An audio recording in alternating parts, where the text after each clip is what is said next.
What's up, everybody? Jason from Jason's Exotic Reptiles. I'm going to do a long-awaited video. I keep telling you guys that I'm going to be doing this video, but today we're going to cover palpating boa constrictors. So my breeding season has kind of begun. I'm cleaning cages right now, and I'm going to show you exactly what I do as I'm cleaning the cages. This is how I go through and I do my pairings for the year, for the month, whatever I plan to do. So I found a female in here that had nice follicles. I thought she would be a good example of how to palpate. So I have this Central American boa here. This is a full-grown adult female. She's probably about 8 years old, maybe a little bit older. She's produced a couple litters for me so far. And this is a breeder female right here. Very small dwarf snakes.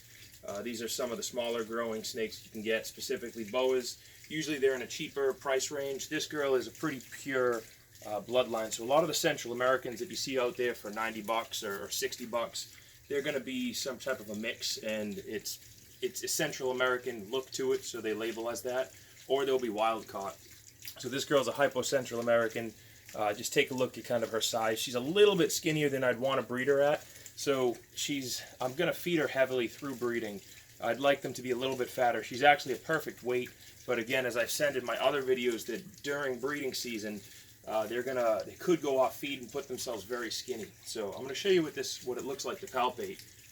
I just hang the snake like this, then about 2/3 of the way down their body. So I usually start at half, and that's a good indication for me on how to palpate.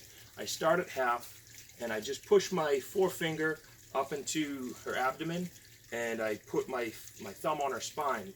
The first big lump you're going to feel on any snake is, I believe, their gallbladder. So bump, that was the first one, and now I'm starting to feel multiple bumps. 1, 2, 3, 4, 5, 6. I don't know if you guys can see my hand jumping, but every time my hand jumps, that's a follicle. And that's what we're looking for. She's got probably the perfect size right now that if I paired her, she would take right away. If I were to guess, they'd be 25 millimeters or so. Let me see. We'll do it again. 1, 2, 3, 4. I don't know if you guys can see my hand jumping as I'm going over those. So every time my hand jumps, that's going over a large follicle. I can't really, the only reason why I know the follicle size is because I've used the ultrasound machine before. So let's do it one more time. Start there, there's gallbladder. 1, 2, 3, 4, 5, 6, 7, 8, 9, 10. And then, so right here in the snake is where you're going to start seeing the follicles. So here's about the first half. Here's that like, I guess the second half of the snake is where you're going to start seeing them. So just to give you an idea, again, here's the snake. Let me see if I can get her to stretch out a little bit. You know, not quite half the body, and then it stops right about a foot away from her tail on this snake.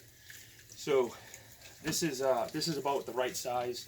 When you can feel them, they feel kind of like large marbles. Right now, I'd assume that they're probably about this big, maybe the size of a quarter or so, but spherical in shape. I'm going to pull out another girl. So this girl here, she bred this previous season, and she's just too small to breed again this year, even if she had nice follicles. I wouldn't pair her. See how you can kind of see her spine still? She's still not, she's not emaciated, but she's certainly skinny. I don't want to pair her again. I can feel her ribs on the sides. So she's going to get the year off. It's just too late to put her through again. I'll cycle her like I've mentioned in my previous videos, but just for the hell of it, we'll see if she has any follicles. She laid a little bit late, so it's doubtful she has anything, but she's got nothing. So again, I use that gallbladder, or I think it's the gallbladder. I'm not sure what organ's right there, but I use that as my gauge. There's my first bump, and then from there at the end, you'll find multiple bumps. I'm pretty sure this girl's in here breeding, but let's just pull her out. See what we have. Let me see if this is the female or not. Yeah, so that's the female. So this is another full-grown female. She's been breeding, so I know she has them, but starting halfway, 1, 2, 3, 4, 5. These are much smaller, so you're not going to see my hand jump as much. That's pretty much it. I can see if I can find one more snake to do it for you guys. This girl here, I noticed she had some follicles earlier today. I'm a little far from the camera, but I find weekly cleaning to be a good time to do this. So here we are. This is a breeding female. Go about halfway down. Start my depression. There's the gallbladder. 1, 2, 3, 4, 5, 6, 7, 8. So she's really got small follicles. I might wait to pair her with the male. I'll use that male with something else. Once they get bigger, maybe I can reuse that male for the same season. She's a hypo-motley head albino, so I'd like to put something like a sun glow to her, make some pretty sun glows, motleys, albinos, things like that. So that's pretty much it. Hopefully this video was helpful for you guys. I'll do another video on sexing boas, baby boas, or even adult boas visually.